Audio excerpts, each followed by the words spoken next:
Hi you guys, it's Miss Saldana. How are you? Miss you tons.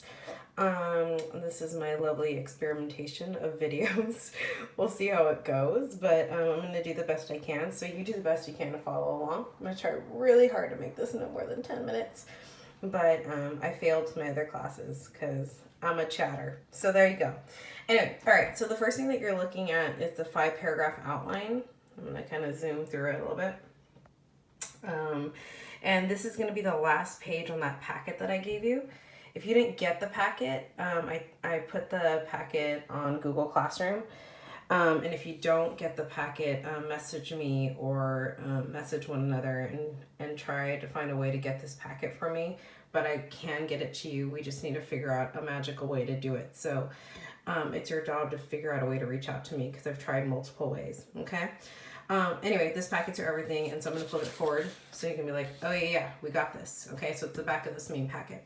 All right, so what I'm going to take you through today is going to be just the introduction, body paragraph 1, and body paragraph 2, which is the counter.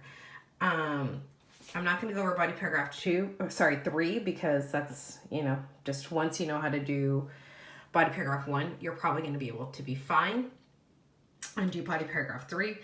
And then later on, I'll do another fun little clip and I'll go over the conclusion. So right now, we're just going to go over the first 3, the introduction, body paragraph, and then counter argument for today, because that's a lot. Okay, so I'm going to be using the sample to go over it.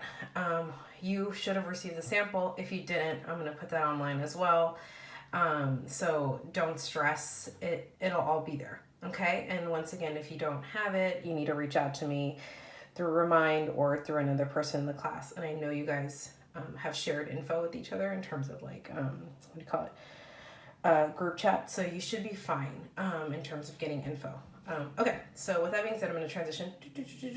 So we're going to start with introduction first, okay? So I'm looking at the keep on reading example. And what I want you to notice, I'm actually going to flip the screen because I feel like it's a little bit easier for me to teach it when I flip the screen, so don't freak out. All right, my fingers are going to be in the way. All right, so the reason I like this one a little bit is because I like the way the writer begins the beginning of this introduction as a narrative. So I'm going to do this big old line right here.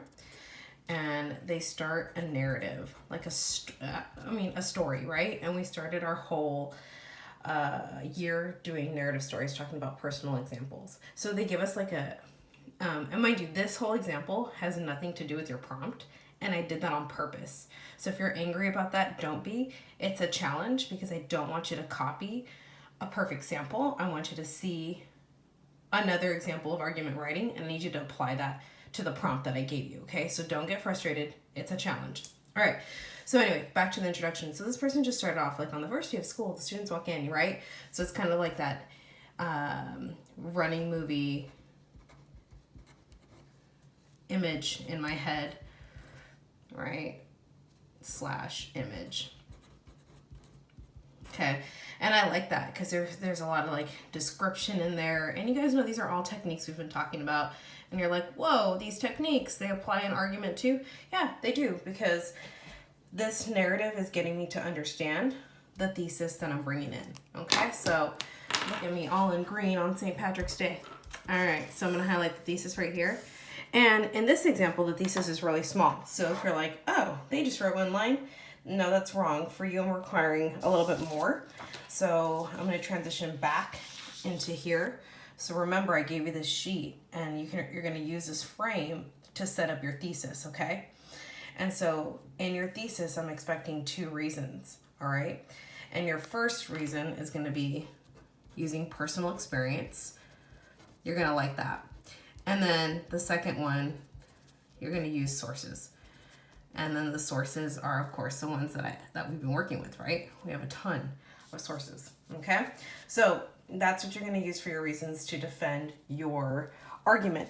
And yes, you must choose a side, whether you agree with it or not. You have to select one, okay? All right, so going back. All right, so with that being said, this is their thesis. It's short. It doesn't match what Miss Aldana wants, but I love how they started with a narrative. They painted like a movie. They didn't paint a movie. They created a running movie in my head. They got me interested, and they set it up for the audience. In this case, the audience was teachers, students, admin, right? Admin means principal, vice principal, all that fun stuff. Okay? And they definitely got my attention because you know how I love my independent reading, finding a good book. Okay, great. So far so good. They've got me hooked. I'm going to continue saying like, all right, you're arguing this point about silent reading, how it's good. All right. So I'm going to go on to their first body paragraph. And they're going to do what I'm going to ask you to do. They did what I'm going to ask you to do is they introduced their reason one. Okay. And what your reason one is, you should have mentioned that in your thesis, right? So in your thesis, you should have mentioned reason 1 and 2.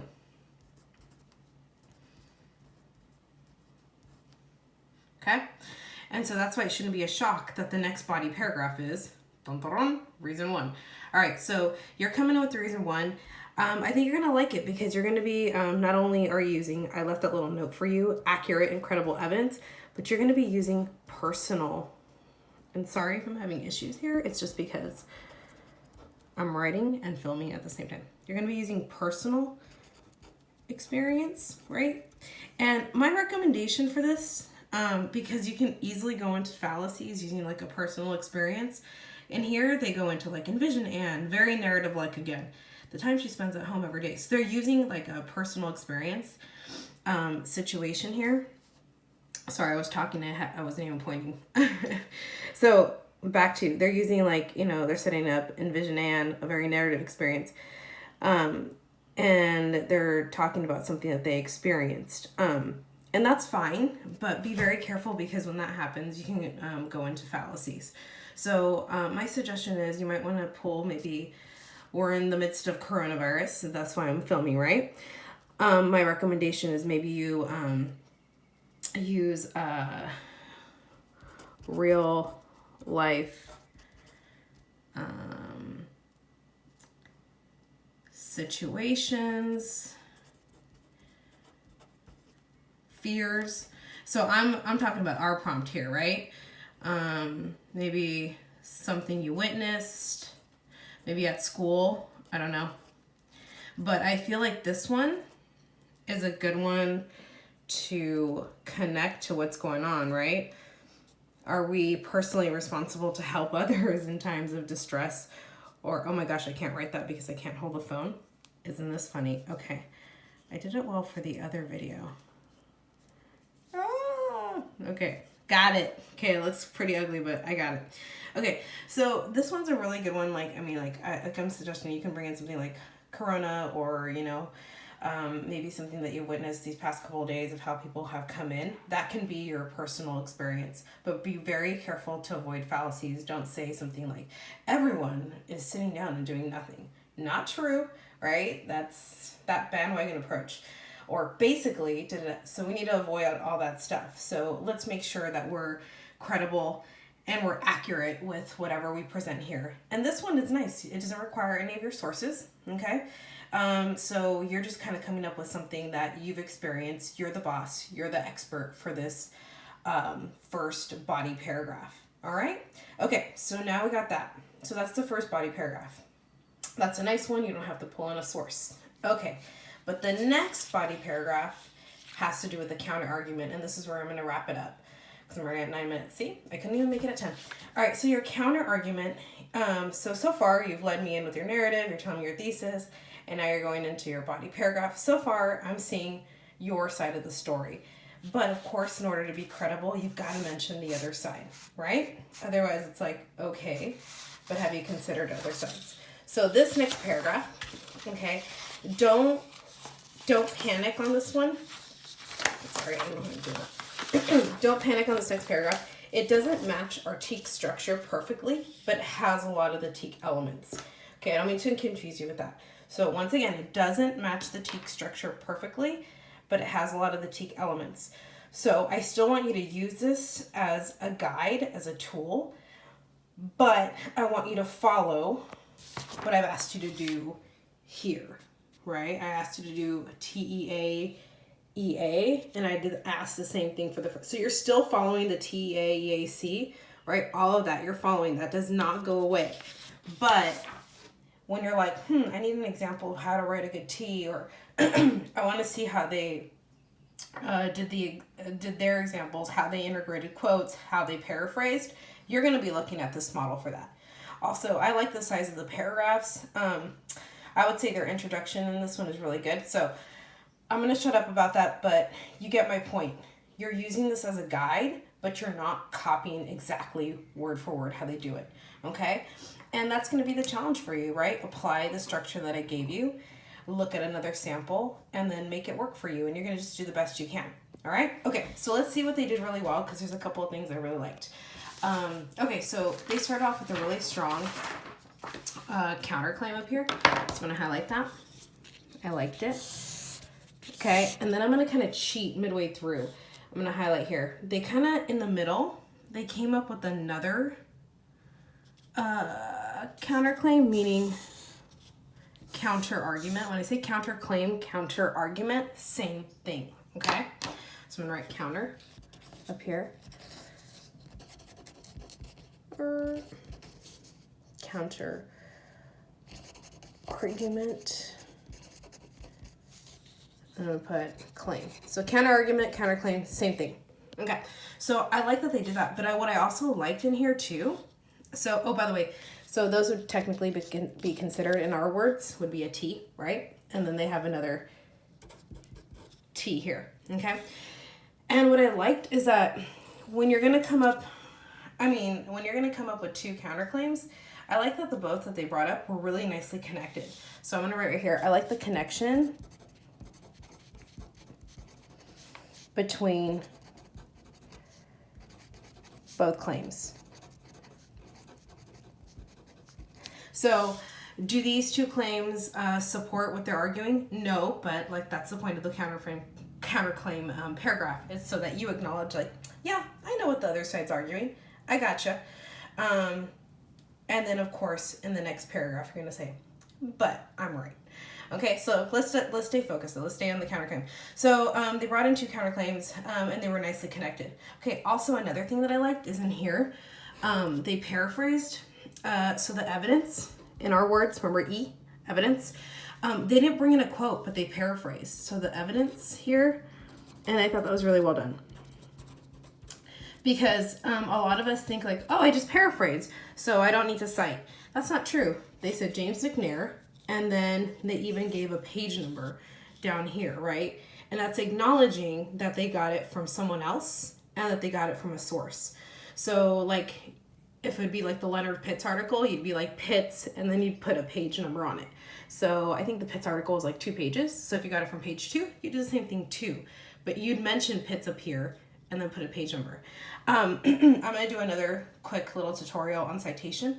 I've also already uploaded citation tips on Google Classroom. So you already have that as we speak.